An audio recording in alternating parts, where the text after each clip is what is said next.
him, and the usual practice and courtesies be extended to him. Senator McKim.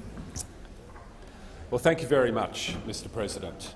I start by acknowledging the first people of this land, the Ngunnawal and Ngambri people. I acknowledge and pay my deepest respect to their elders, past, present and future. I also acknowledge that adequate reparations have not yet been made for the wrongs that Australia's original inhabitants have suffered since European invasion. I look forward to the day where there is a treaty between Australia's First People and those who displaced them from their land. Mr President, it's been a bit of a winding old journey for me to end up here. I was born in England, moved from London to Tasmania with my family when I was 5 years old, and I'd like to sincerely thank my parents who are here today for that, the best decision they could have made for their family.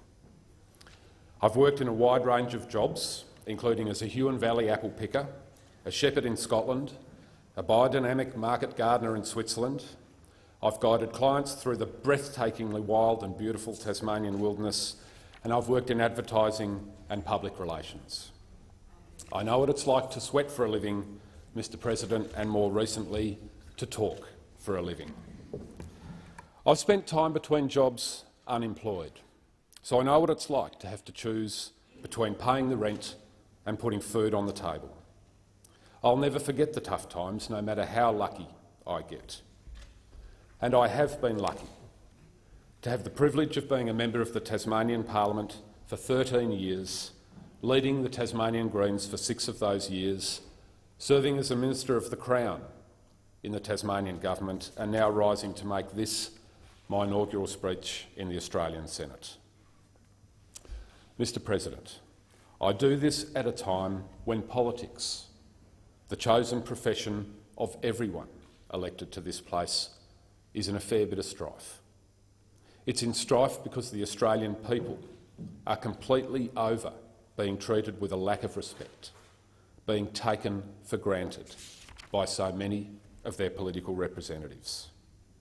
They're sick of the sniping and negativity that characterises so much of what passes for political debate in this country and, at times, in this parliament. They can't believe we have a Prime Minister and a Leader of the Opposition who get up every morning and ask themselves, how can I win the next election, rather than how can I better serve the people that I'm here to represent. The canary in the mineshaft of our body politic is falling silent. The early warning signs are clear and they are there for all to see. The anti-politician vote, the ever-increasing churn in support for parties and candidates, an increased volatility in the electorate, and a desperate hunger for real political leadership. There is a tangible yearning for hope in our community, for something better than what the old parties are offering. Mr President, I do commit in my time in this Senate to exploring new ICT platforms that will allow me to have a far more genuine engagement with the people that I'm here to serve. I'm also proud to be part of a party, the Australian Greens, that places a priority on respectful engagement, building genuine relationships, in being upfront about the challenges we face and working collaboratively to deliver solutions. A party that knows politics is really just a tool that we use to talk about what really matters to us: our families, our friends, our communities, our well-being, our health, our education, and the ecosystem that ultimately sustains it all. A party that understands that financial and economic systems prioritise greed over compassion and put profit before people and the planet. And we will not sit silently by, Mr President, while policies driven by greed gobble up the future of our children and our grandchildren.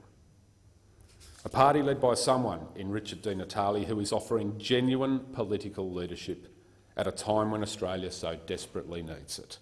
A leader for our times, Mr President, if I ever saw one. And what times they are. Global warming is shifting the equilibrium of the Earth's ecosystem, and impacting on every single person on the planet, every single thing that we do, and every form of life on Earth. Today, the world that Australia is part of faces unprecedented challenges, but also unparalleled opportunities. Our scientific knowledge is increasing exponentially, and technological developments, particularly in renewable energy and information and communication technology, are providing us with the tools to respond to the task before humanity and deliver sustained prosperity in a way that is very different to how we have tried and so far failed to do. It's been observed recently that Uber, the world's largest taxi company, owns no vehicles, and Airbnb, the world's largest accommodation provider, owns no real estate. Something very disruptive is happening. It's called the shared economy or the collaborative economy, and it's coming to a mobile device near us all. It's turning a generation of interconnected people into entrepreneurs. It's a peer-to-peer economic ecosystem which relies on data and connectivity, and it's growing exponentially. A PricewaterhouseCoopers report has found that just the 4 major sectors of the collaborative economy have an annual global revenue of $21 billion, a figure that it predicts will explode to $478 billion within just a decade. It's already transforming sectors like accommodation and transport, and services like equipment rental, energy supply, labour hire, money lending and even childcare will be next. It brings down prices, it cuts out middle people, it encourages innovation, and crucially, it's environmentally friendly because it avoids greenhouse emissions through the more efficient use of existing resources. It's the free market working like it should, for the benefit of people and the benefit of the environment. The opportunities that come will shift people away from welfare and into economic independence. And the free flow of information and data will protect consumers and reduce regulatory burden on governments, freeing up more money for the delivery of essential public services. The drivers of the global economy in the years ahead won't be cumbersome, cost-heavy corporate dinosaurs. It'll be the small businesses, the innovators and the entrepreneurs of the future, and the Greens will be right there with them, advocating for more support, less protectionism and the lightest possible regulatory touch. Mr President, throughout human history, our biggest challenges have arisen when ecologies collapse and when the equity gap, the gap between the haves and the have-nots, is at its widest. This is the situation currently facing us on a global scale, and it's manifesting most obviously in the human tragedy unfolding before our horrified, disbelieving eyes in Europe, where millions of refugees have been displaced and thousands have died as they and their families attempt to reach peace, sanctuary, the chance for a better life, or just simply a chance at life. Australia must do more.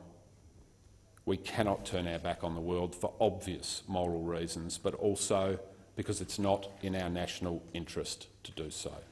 The world's problems are our problems.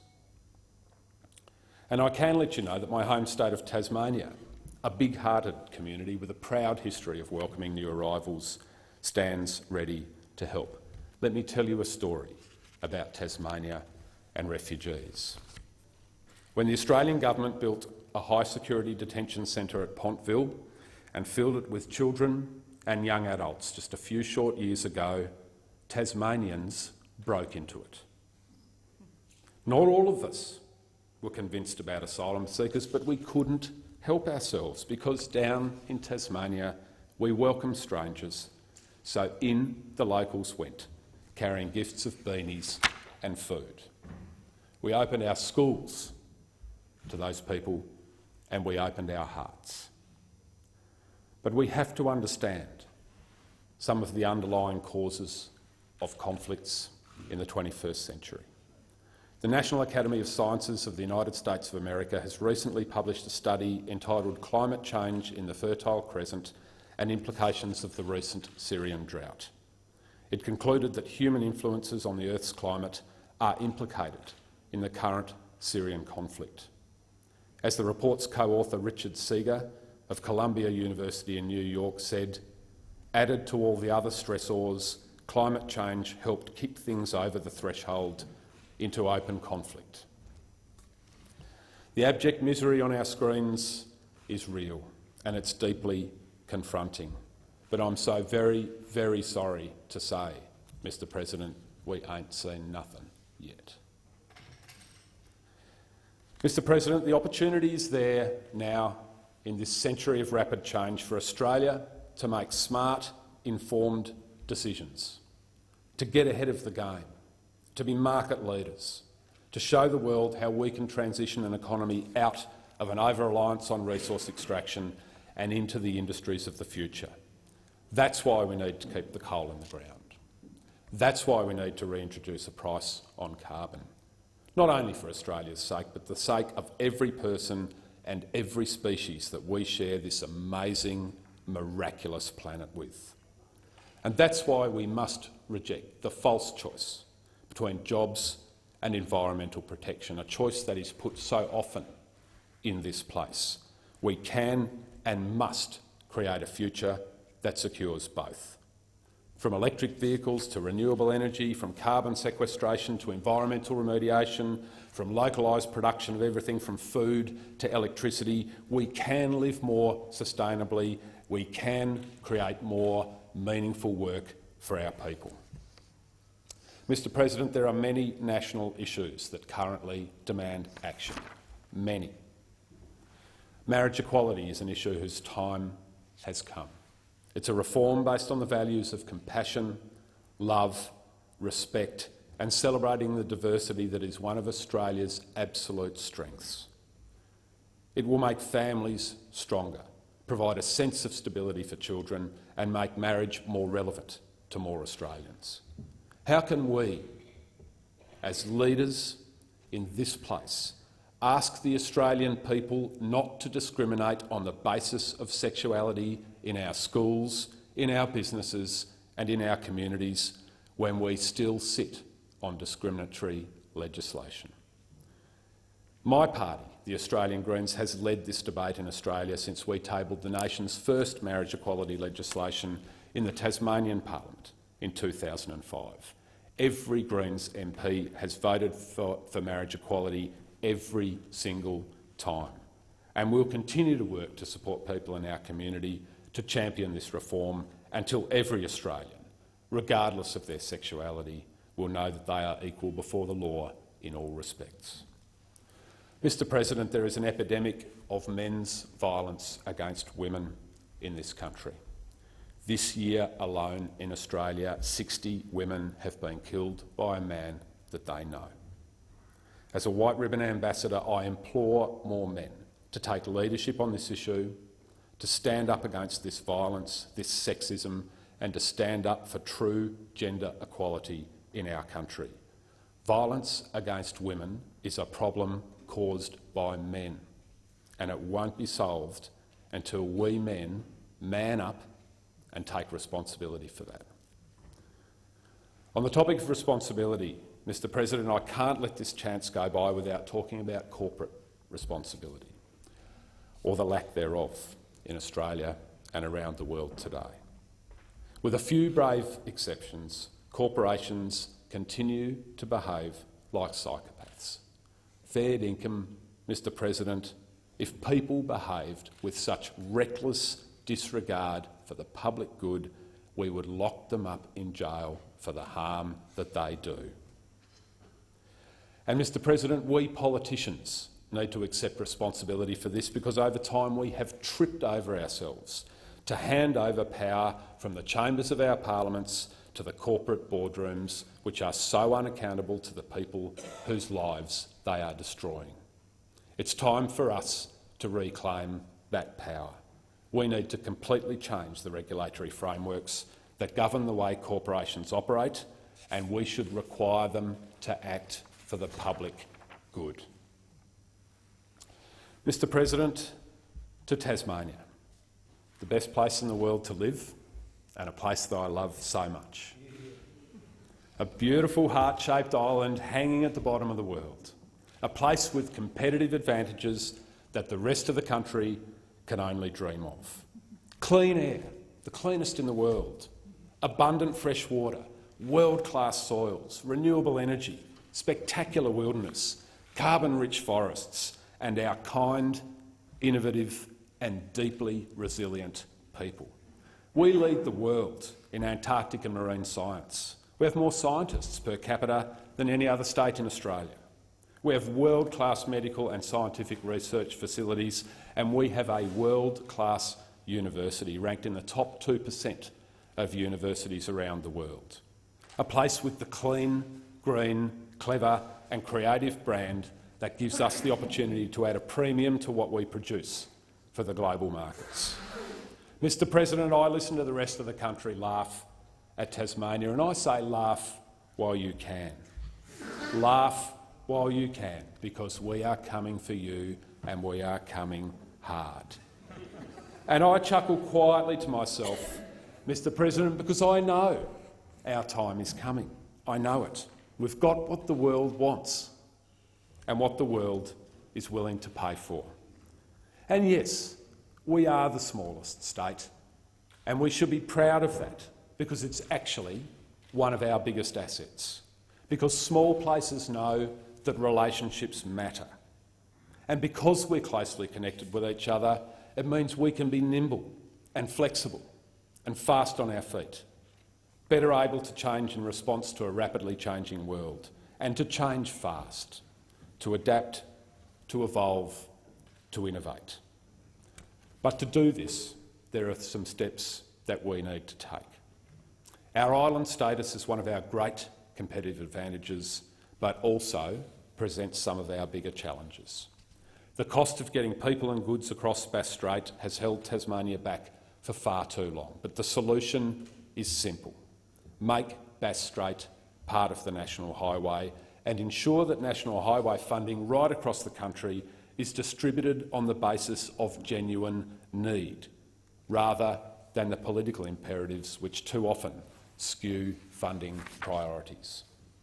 And we need to improve the carriage of data between Tasmania and the world. There is a proposal before the Tasmanian government for another fibre optic connection, which would improve competition, bring down data transmission prices and increase redundancy. It is vital for Tasmania's future that this project goes ahead.